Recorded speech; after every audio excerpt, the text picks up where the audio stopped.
Hi, Dr. Joe Crista here, sharing a recipe that I use at home using basil, which is one of the plants that I mentioned in the 5 herbs every moldy needs. Basil, you've probably heard me talk about holy basil. I wrote about it in my book. Basil specifically has both antifungal, meaning anti-mold activity, and antiviral activity. And what's really nice about basil is it's yummy to eat. So in the other videos I've shown you how to make herbal things. Remember that these are also things you can just eat.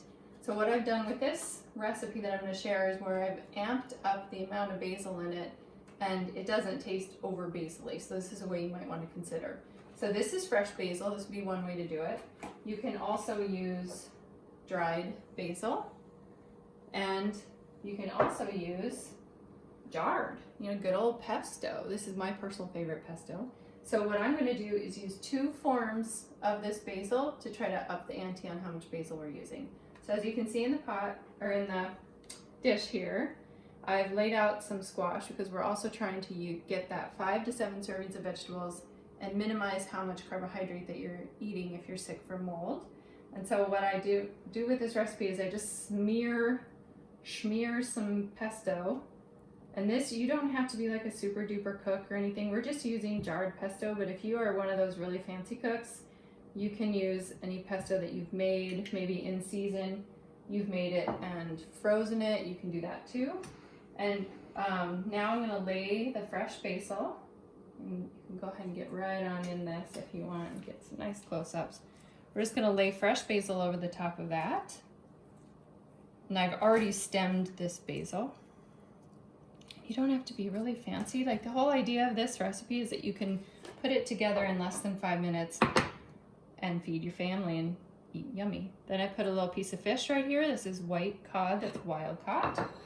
And then you smear again the pesto over the top. And this is a way to double up how much basil that you are getting for both viral and fungal protection. And it won't even be like having medicine. All right, and if you like cooked tomatoes, you can add them here and now. And if you're not really a fan of cooked tomatoes, then you can wait and dress it with the tomatoes afterwards. It just adds a little extra color, so you're getting more bands of the rainbow. So I'm tucking these tomatoes in, and I'm gonna come back over the top of them with more pesto. Can you guys tell that I like pesto? Ah, they're going rolling. That won't matter much once we dress them up. Dress them with a little pesto. Make them taste yummy.